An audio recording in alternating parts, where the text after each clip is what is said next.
البتہ اس خدمت خلق کے بارے میں یہ جان لیجئے، اس کے 3 تصورات ہیں۔ ایک تو ہے بیسل یا بیسک، اور جو چیز کے مشترک ہے تمام ادیان میں، تمام مذاہب میں، پوری نوع انسانی میں۔ وہ تصور کیا ہے؟ بھوکے کو کھانا کھلاؤ، اس کے پیٹ میں آگ لگی ہوئی ہے، بھوک کی، اسے بجھا دو۔ پیاسوں کے لیے پانی کا کہیں سبیل لگا دو، پیاؤ کہتے تھے ہندو، پیاؤ ہم سبیل کہتے ہیں، تاکہ مسافر گزرتا ہوا یہاں سے پانی پی لے۔ اللہ توفیق دے تو وہاں کولر لگا دے تاکہ ٹھنڈا پانی پی لے۔ یتیموں کے لیے یتیم خانے بناؤ، یتیم کی سرپرستی کرو، بیواؤں کی سرپرستی کرو، تو محتاجوں کی مدد کرو، مقروض کی مدد کرو، وغیرہ وغیرہ، اور جو بیمار ہیں ان کے معالجے کا، دوائی دارو کا بندوبست کرو۔ یہ خدمت خلق کا تصور جو ہے یہ یونیورسل ہے، پاپولر ہے، پوری دنیا میں ہے، پوری نوع انسانی میں۔ یہ کسی کے لیے ایکسکلوسیو نہیں۔ لیکن اس سے اگلا خدمت خلق کا تصور جو ہے اس کا تعلق ایمان سے ہے۔ اگر تمہیں یقین ہے کہ اصل زندگی آخرت کی زندگی ہے، اور اگر یہاں پر سیدھے راستے پر نہ چلے تو ہمیشہ ہمیشہ کے لیے جہنم میں جھونکے جانا، اگر یقین ہے تو سب سے بڑی خدمت خلق یہ ہے کہ لوگوں کو جہنم کی آگ سے بچاؤ۔ تم نے اس کے پیٹ میں جو بھوک کی آگ لگی ہوئی ہے وہ بجھا دی، اور وہ سموچا جہنم کے اندر جانے والا، اس کی تمہیں فکر ہی نہیں، پرواہ نہیں، تو تم سے بڑا تو پھر سنگ دل اور کوئی نہیں ہے، بشرطے کہ یہ تم پر منکشف ہو چکا ہو۔ اس کا تعلق ایمان کے ساتھ۔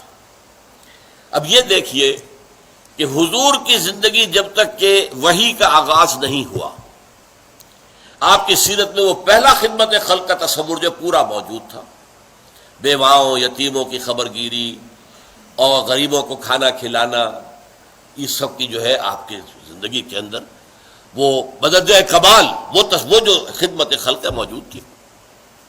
لیکن جیسے ہی وحی کا آغاز ہو گیا اور حکم آ گیا، اے نبی کھڑے ہو جاؤ، قم فانذر، خبردار کرو لوگوں کو کہ جہنم کی آگ جو ہے وہ تمہارا انتظار کر رہی ہے۔ اگر سیدھے نہیں ہوگے، اگر توحید کے راستے پر نہیں آؤ گے، اسلام اور ایمان کے راستے پر نہیں آؤ گے تو جہنم میں جاؤ گے۔ اس کے بعد آپ کی پوری زندگی اس خدمت خلق میں بسر ہوئی۔ یہی خدمت خلق ہے جو اس کے بعد اولیاء اللہ صوفیاء نے کی ہے۔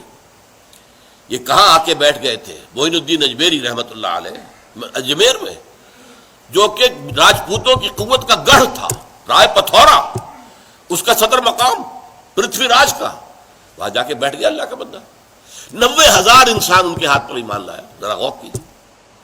تو یہ خدمت خلق کی بہت اونچی منزل ہے، جس کے لیے قرآن میں الفاظ قوا انفسکم واہلیکم نارا، بچاؤ اپنے آپ کو بھی، اپنے اہل و عیال کو بھی آگ سے۔ وانذر عشیرتک الاقربین، اپنے قریبی رشتہ داروں کو خبردار کرو۔ تو یہ جو معاملہ ہے یہ خدمت خلق کی وہ بلند تر منزل ہے جس کا تعلق ایمان کے ساتھ ہے۔ ایک اور تصور جو ہے خدمت خلق کا وہ بہت اہم ہے، اور وہ یہ ہے کہ نظام اگر انسان کا جو ہے نظام زندگی وہ غلط ہے، تقسیم دولت جو ہے وہ غلط بنیاد پر ہو رہی ہے، وہاں عوام کو حق نہیں پہنچ رہا، سارا اوپر کا ایک طبقہ ہے کہ لا یکون دولتم بین الاغنیاء منکم، سرمایہ داروں کا ایک طبقہ ہے، دولت انہی کے درمیان گردش کر رہی ہے۔ 1 کروڑ پتی کی بیٹی لاکھوں کا جہیز لے کر دوسرے کروڑ پتی کے بیٹے کے ہاں پہنچ گئی، سرمایہ ادھر سے ادھر تو گیا، لیکن 1 کروڑ پتی کے ہاں سے جا کر نکل کر دوسرے کروڑ پتی کے ہاں جا کے ڈپازٹ ہو گیا۔ یہ صورتحال جو ہے یہ غلط ہے۔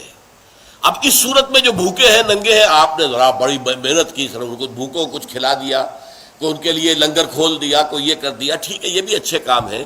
اصل یہ اس نظام کو بدلو۔ اگر ایک چکی جس سے آٹا آپ پیس رہے ہیں، ایک تو چکی ہے جس میں چاروں طرف آٹا گر رہا ہے، چاروں طرف نکل رہا ہے، چاروں طرف آٹے کا ڈھیر بن رہا ہے۔ ایک چکی ایسی ہے جو پیستی ہے لیکن ایک طرف آٹا ڈال رہی، دوسری طرف ڈالتی نہیں، ایک طرف ہیبز ہے، ایک طرف ہیب ناٹس ہے۔ تو جب تک اس چکی کو درست نہیں کرو گے، یہ چکی ہے جو غربت پیدا کر رہی ہے، یہ غلط نظام ہے جو غربت کو پیدا کر رہا ہے، پروموٹ کر رہا ہے، بڑھا رہا ہے، چڑھا رہا ہے۔ لہذا اس نظام کو بدلنا، نظام عدل و قسط کو نافذ کرنا، یہ ہے اصل میں خدمت خلق کی سب سے اونچی منزل اس دنیاوی اعتبار سے، اگرچہ اصل سب سے اونچی منزل جو ہے اخروی اعتبار سے وہ تو یہ ہے کہ لوگوں کو صحیح راستے کی طرف بلایا جائے۔ اسی لیے دیکھیے بہت خوبصورت شعر تھا، میں نے پچھلی مرتبہ بھی آپ کو سنایا تھا، لیکن آج وہ آپ کے سامنے واضح ہو کر آیا کہ طریقت بجز خدمت خلق نیست، بتسبیح و سجادہ و دلق نیست۔ ایک تو یہ کہ صوفیوں کا، مولویوں کا جو خاص ہوتے تھے فقیر اللہ کے نام پر کام کرنے والے، وہ ایک خاص قسم کی گدڑی پہن لیتے تھے، کندھے کے اوپر جو ہے ایک سجادہ، ایک جانماز ڈالی ہوئی ہے، ہاتھ میں تسبیح ہے۔ تو شاعر کہہ رہا ہے کہ ان تین چیزوں سے طریقت نہیں بنتی۔ طریقت تو ہے لوگوں کی خدمت، اور خدمت سے مراد کیا؟ خدمت سے مراد وہ بھی ہوتی تھی جہاں پر بھی بیٹھے ہوتے تھے اللہ کے بندے، ایسا وقت بھی آتا تھا کہ ان کے اپنے پاس کھانے کو کچھ نہیں ہوتا تھا تو کسی اور کو کیا کھلائیں گے۔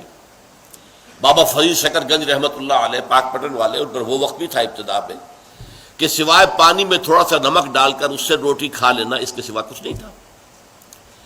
پھر آپ کی طرف لوگوں کا رجوع ہوا، جسے پھر فتوحات کہتے ہیں، تصوف کی اصطلاح میں پھر فتوحات ہے۔